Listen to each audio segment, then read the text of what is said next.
Alright, ladies and gentlemen, boys and girls, welcome back. It's me, Addy, again, and I hope you guys are rocking on. So recently I completed Hi-Fi Rush over on Twitch, and I'm here to drop the usual review of the game on you guys today, just as hard as I dropped the beat in this game. That's right, this game is all about music down to its very core, as you beat your way through each gorgeously crafted level that this game has to offer, which surrender themselves to this vibrant graphic novel aesthetic that I loved. You too will quickly find yourself surrendering to the music, as this game from start to finish features some of the most hardcore and uplifting rock music that I've personally ever heard. And absolutely everything in these levels so mesmerizingly moves and sways to the beat of these kick-ass songs. From the footsteps of your character to the moving platforms that you have to navigate, absolutely everything in this game is in sync with the rhythm. And as rhythm games go, Hi-Fi Rush is easily my favorite. I want to say that before this game's release, there weren't a whole lot of rhythm games that took strides to appeal to a wider audience. They were great, but they were pretty niche, I would say. But with games like Crypt of the Necrodancer and Cadence of Hyrule, the latter of which used to be my favorite rhythm game before Hi-Fi Rush, that began to change, I feel. And from my point of view, that's because these games have started to incorporate other genres and aesthetics that are enjoyed by the mainstream, such as hack and slash combat, which is where Hi-Fi Rush swings in. Made by Japanese developer Tango Gameworks, this rhythm hack and slash game was shadow dropped in the coolest way possible a couple weeks ago during the Xbox Games Showcase, to the very pleasant surprise of everyone, myself included. To me, the most amazing thing about this game that I didn't expect is that on top of it being an immensely satisfying hack and slash game a la Devil May Cry, it not only became my favorite rhythm game of all time because of how it brilliantly combines that genre with the inherently addicting hack and slash gameplay with how you have to ensure every single one of your swings syncs up to the rhythm of the music for the highest score, but it also executes every facet of a video game flawlessly. Going in, I was expecting to have a great time with solely its gameplay after all the amazing things I'd heard about it, only to then come out of the experience having thoroughly enjoyed absolutely everything about it. The character writing, the world building, and yes, even the music, which I know should have been something that I already expected to enjoy, right? But here's the thing, I've personally never been able to dig rock music all that much. I've always been into much mellower genres of music, of which lo-fi I would say is my favorite, and I've never been able to jam out and vibe like fans of rock music are when listening to their favorite tunes. But this game changed that for me. With how freaking awesome each and every one of the game's tracks are, and how the game lets you play along and brutalize robots to the beat of these songs, you literally get to feel the music. And that's what had me head bobbing, toe tapping, and smiling throughout the entirety of the experience. I just couldn't help it. This game gave me the biggest rush of serotonin from start to finish. That I wasn't just hearing the music, but feeling it too, is what gave me a taste of what every single rock fan experiences when they listen to their favorite songs. And for once, I was able to mosh along with them too. So yeah, this game made me really appreciate rock music in the coolest way imaginable. The vibes in this game are absolutely off the charts, and there's never a dull moment whatsoever throughout this joyride. And it's not just the gameplay and music here that contribute heavily to that, but it's also everything else that's presented in this experience as well. A solid example is what I alluded to earlier, which is the character writing and world building. Hi-Fi Rush features an extremely feel-good narrative, where you're thrust into this colorful, blocky, futuristic world as a self-proclaimed rock star named Chai, a dude who straight up had an iPod dropped into his chest. I'm not even making that up. And that iPod allows him to experience everything in this game rhythmically. And how cool is that, right? Like, there's an actual lore explanation as to why everything in this world is musical in nature. So, equipped with a guitar that he materialized out of a bunch of scraps, Chai will need to whack his way through a myriad of crazy cool and colorful robots to strike at the heart of this evil corporation. And again, nothing new there plot-wise in terms of evil corpo stuff, but it's the way that this is all so vibrantly presented that's what makes the story so thoroughly enjoyable. Chai is such an upbeat and quirky character who I could surprisingly relate to, with how self-aware he is about how he just wants to whack his way through this game and not slow down for any story padding or filler crap. Generator looks busted. Could you fix it? Any tools nearby? Tools? I gotta... Let's go. Fuck that fetch quest. I'ma whack it.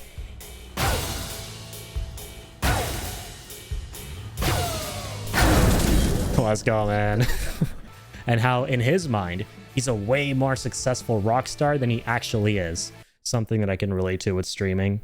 And he's constantly imagining himself on a stage in front of a crowd, which is where your tutorial missions happen, by the way, something that I thought was incredibly creative. And Chai goes on to use his imagination to get himself amped up and passionate about rocking on, which is indeed what he does, as you dash, slash, hop, and bop on a bunch of robos.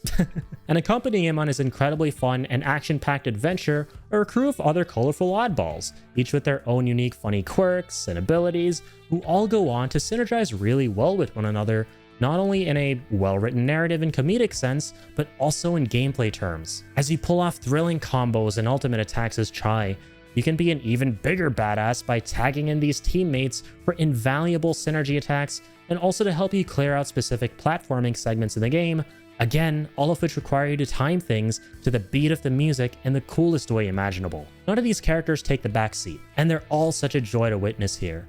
And they had such a great group dynamic and chemistry with one another.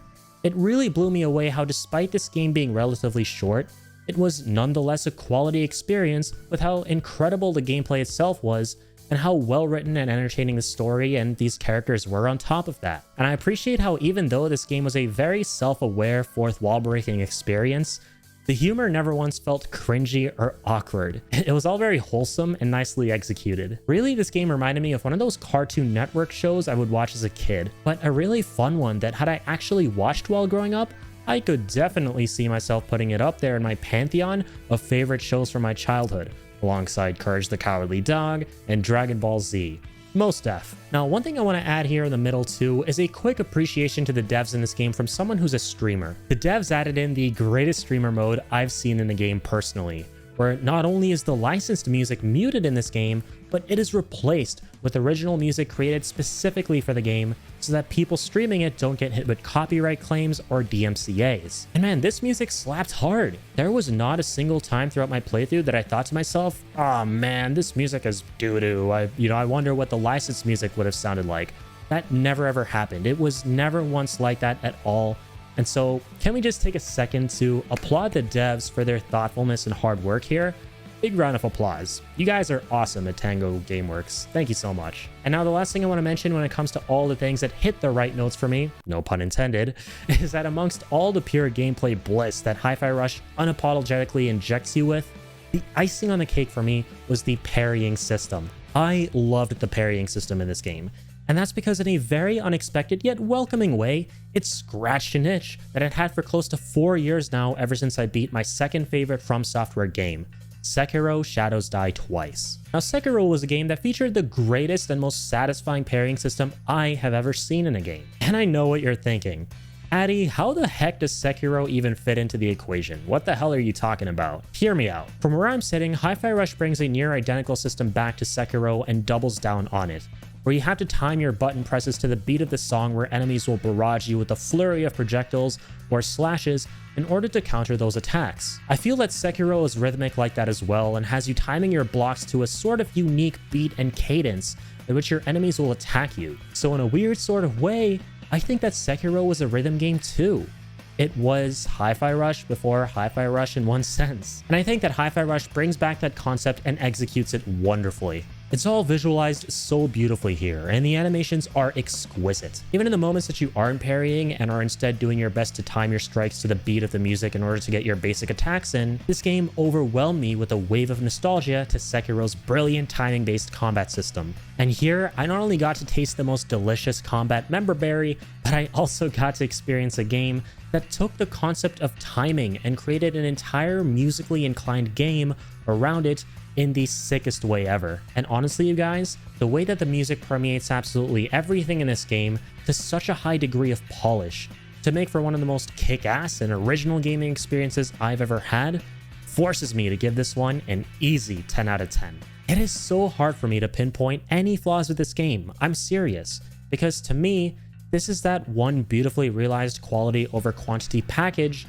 that drops once in a blue moon. With difficulty, I can really only identify one thing that I wish this game had, which was a lock-on system to make the already masterful combat even better. There were a few times that my ultimate attacks would trigger in the wrong direction, and I feel that had there been a lock-on system, this wouldn't have been an issue. All right, here we go, new ult. What the fuck? What are we aiming at?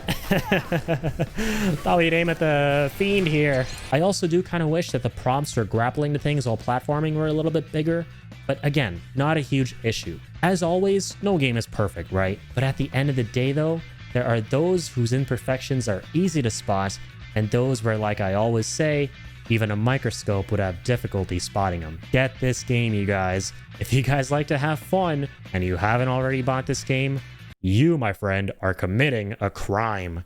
Stop! You violated the law. Anyways, guys, I hope you enjoyed my review of Hi-Fi Rush today, and if you did, please like the video and subscribe to the channel. That would mean a lot to me.